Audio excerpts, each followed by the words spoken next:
or something outside of themselves to believe in and bow down to. Do you think we're ready for the truth?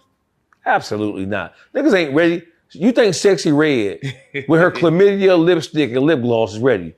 I just told you about this goofy ass bitch Carisha, a Young Miami. You think this bitch is listen? Respectfully, they like the lowest on the totem pole. Yeah, and listen, right. So listen, so listen. The issue, the question is, it's black people.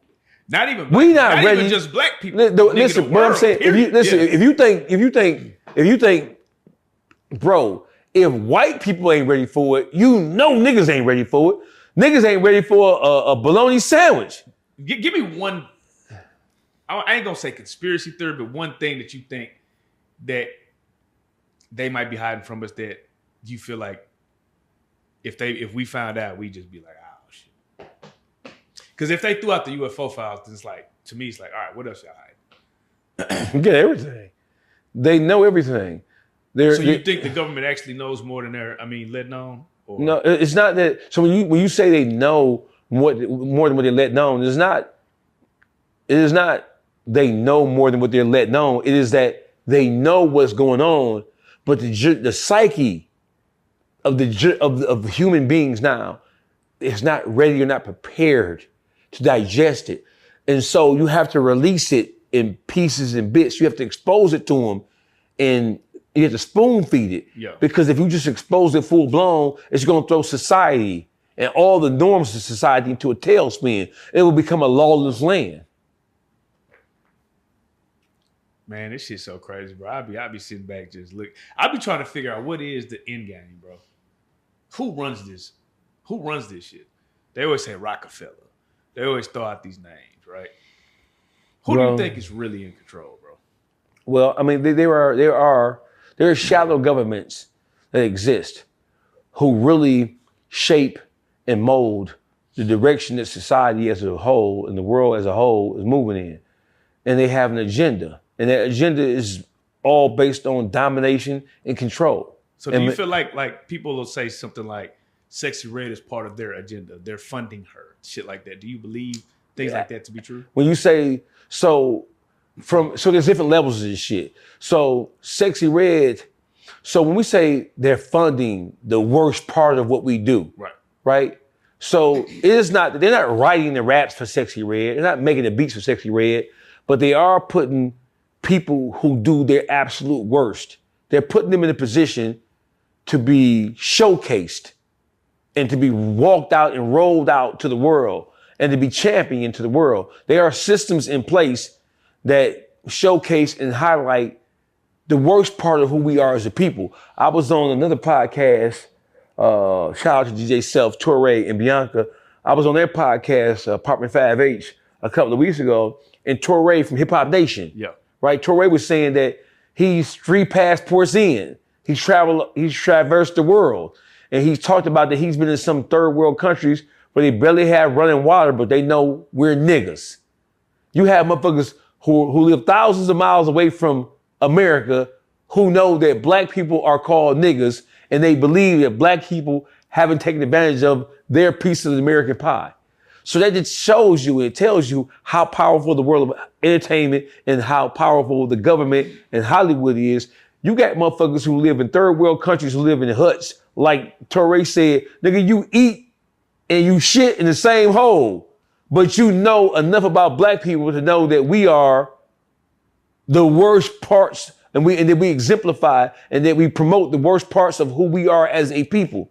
So that's sad, bro. it is sad, and that's what I said to him. I said, bro, it make you want to cry. If you have any level of consciousness whatsoever, when you look at the overall state of black people right now, if you are conscious at all, right, you don't gotta be Minister Farrakhan. You ain't gotta be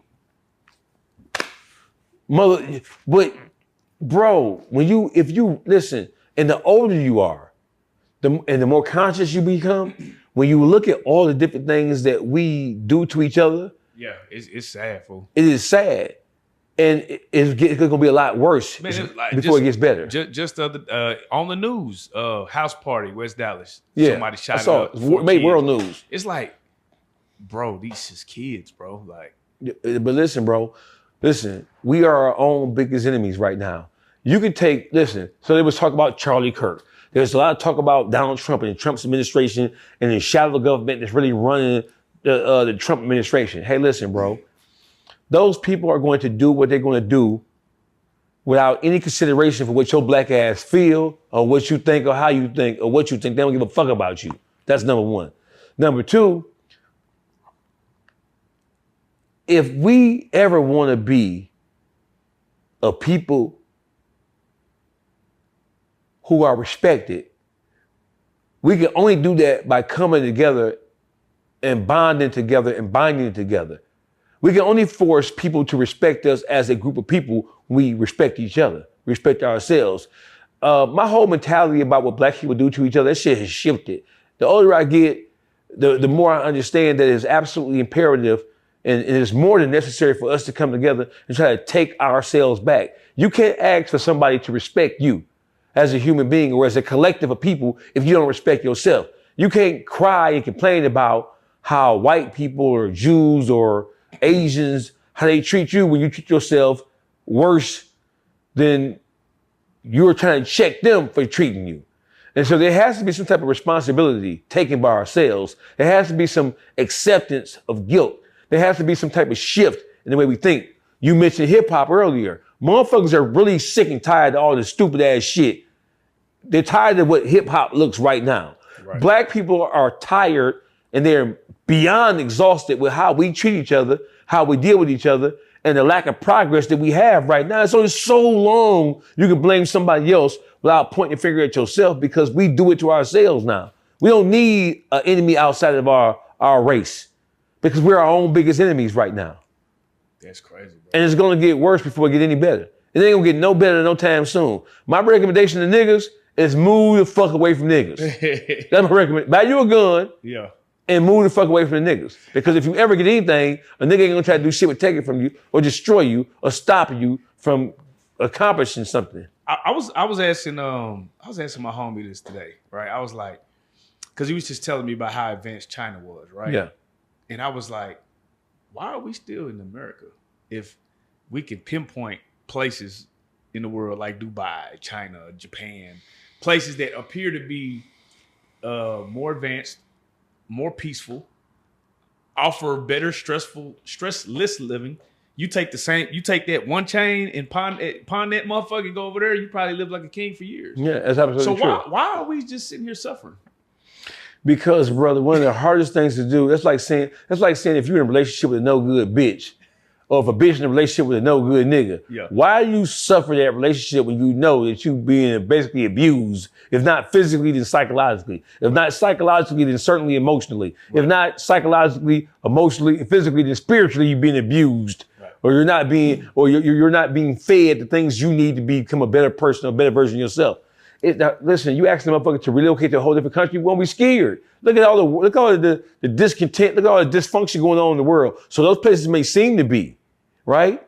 But as Americans, we understand, even though you ain't got to be a scholar to know that motherfuckers are afraid. Niggas are afraid to leave. Bro, when niggas go to college, there's a fear, there's feelings of trepidation and fear when they leave home to go to college. When they leave home to go to their army or something, they're afraid of the unknown because they haven't been anywhere. They haven't seen anything. The average person, bro, the average black person in this country does not have a passport. They never traveled abroad.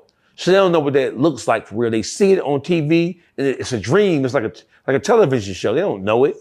And it's not meant for everybody to know. The people who know, they know. And they respond and they react because they do know. But it's not for everybody.